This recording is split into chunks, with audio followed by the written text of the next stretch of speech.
성도님들 1995년 6월 29일을 기억하십니까? 아마도 제가 여기서 제일 연소하니 제가 그때 살아있었으니 여기 계신 분들 다 그때 각자의 자리에서 예외 없이 1995년 6월 29일 무엇인가를 하시면서 하나님의 나라의 확장을 위해서 소중한 하루를 보내고 계셨을 것입니다. 바로 그날은 거기서 물건을 하나 샀다는 그 요즘 말로 인증이라고 할 수 있죠. 쇼핑백 하나만 가지고 있어도 사람들의 은근한 부러움을 살 만큼 소위 대단했다던 서울 그 중에서도 강남의 심장 삼풍백화점이 무너진 날이었습니다. 28년 전 그날 있었던 일이 온 국민들의 이목을 집중시키게 된 것은 그 삼풍백화점이 무너진 그날 성수대교가 무너진 지 불과 240일 만에 또 한 번 대형 사고가 일어났기 때문입니다. 5층부터 지하 3층까지 한마디로 그 위풍당당하던 그 건물이 폭삭 주저앉은 이 사고로 인해 현장에서는 최종 실종 30명 포함 등 사망 502명이 있었고 937명이 다쳤습니다. 삼풍백화점 붕괴 사고는 국내 단일 사건 최다 인명피해로 기록되었으며 세계적으로 2013년 1000여 명이 사망한 방글라데시 나나프라자 붕괴 사고와 발생 전까지 건물 붕괴 사고로는 전 세계 최다 사망 사고이기도 했습니다. 그런데 이 사건이 삼풍백화점이 붕괴된 사건이 사람들 사이에서 계속해서 더 회자가 되고 있는 이유는 그 대단한 건물이 세워진 지 불과 6년밖에 되지 않았는데 무너졌다는 것입니다.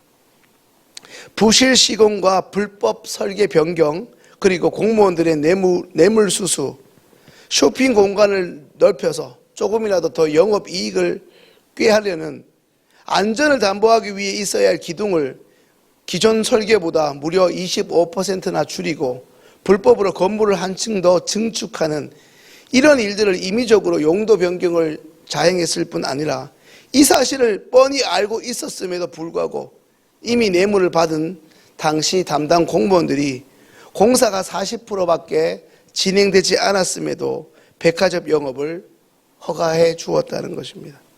요즘 유행하고 있는 순살자이같이 정말 어처구니 없는 건축이 일어난 것입니다.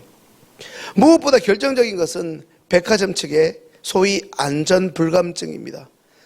삼풍백화점이 무너진 당일 아침 건물에 균열이 일어났고 건물 기둥이 옥상을 뚫고 나오는 참혹하고 위험천만한 그 상황 속에 긴급 안전진단을 실시했던 감리회사의 건물 붕괴 우려라는 이 경고를 한마디로 무시하고 그날도 버젓이 영업을 강행한 것입니다. 그 이유가 무엇입니까? 백화점 측이 당시 하루 매출 5억이라는 28년 전에 5억이면 엄청나겠죠? 그 돈의 유혹을 뿌리치지 못했기 때문입니다. 그 결과로 인해 502명의 사망자와 3,460억의 당시 재산 손실 등 말 그대로 총체적 부실의 민낯을 보여준 이 사건이 아직도 회자되고 있습니다.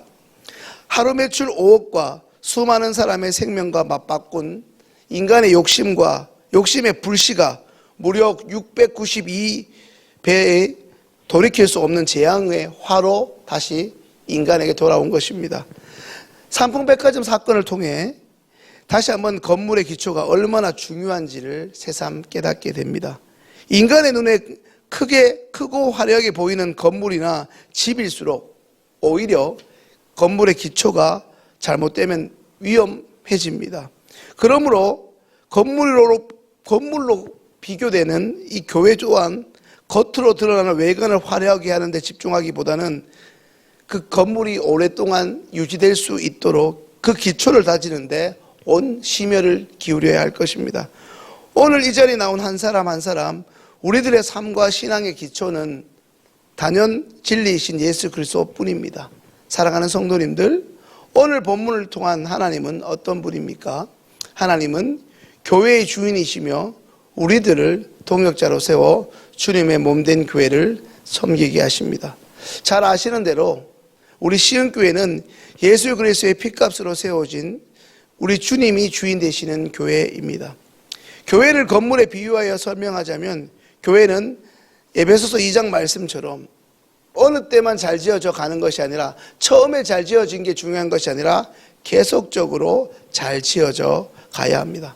하지만 이 땅에서의 완성은 있을 수 없습니다. 그 이유는 교회는 눈에 보이는 건물을 일정 부분 의미하기도 하지만 더 본질적인 의미로 예수를 구주로 믿는 무리들의 모임, 그 무리들 간의 관계가 훨씬 더 중요함을 성경 곳곳에서 증거해 주고 있기 때문입니다.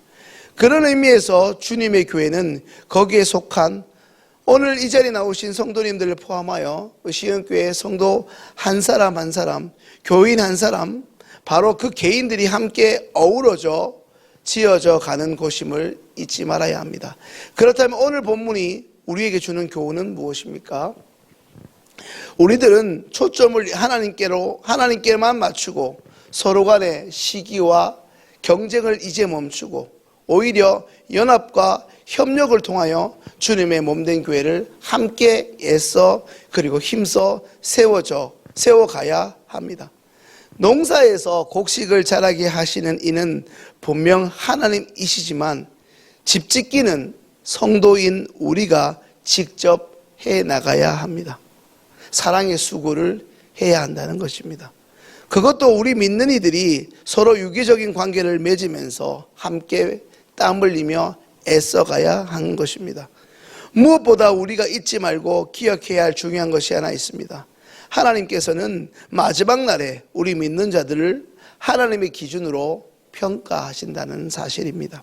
이제 오늘 본문 13절 말씀 함께 읽겠습니다.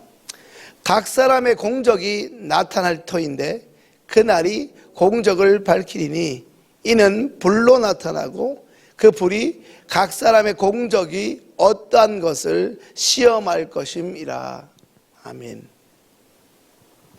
방금 읽은 본문 13절에서 언급하고 있듯이 하나님은 금이나 은 같은 겉으로 화려해 보이는 것이 아니라 불에 견딜 수 있는지 그렇지 못하는지를 따져 물으신다는 것입니다.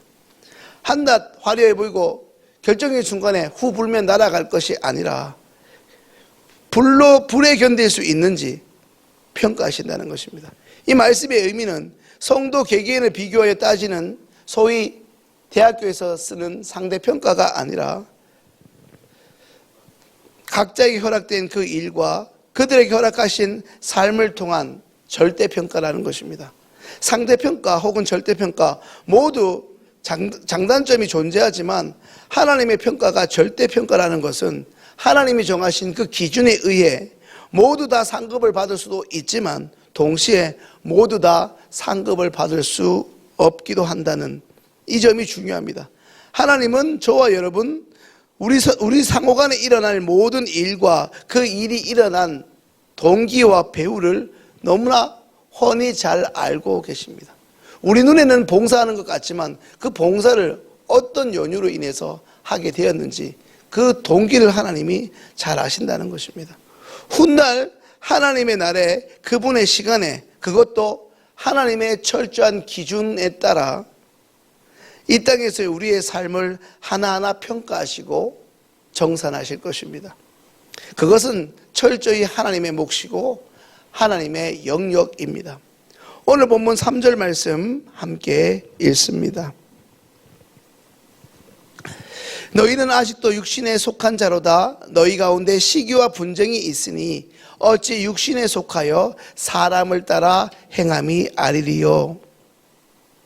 방금 3절에서 바울이 고린도 교회를 책망하고 있는 이유는 바로 이 시기와 분쟁 때문이었습니다.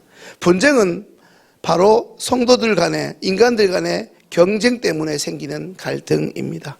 이 갈등은 서로 사랑하고 용납하고 서로 섬기는 것이 아니라 서로 시기하고 질투하는 데서 비롯되기 때문입니다. 성도님들, 우리 시흥교회에서 누가 가장 진실하고 신실해야겠습니까? 교역자입니까? 성도 혹은 직분자입니까?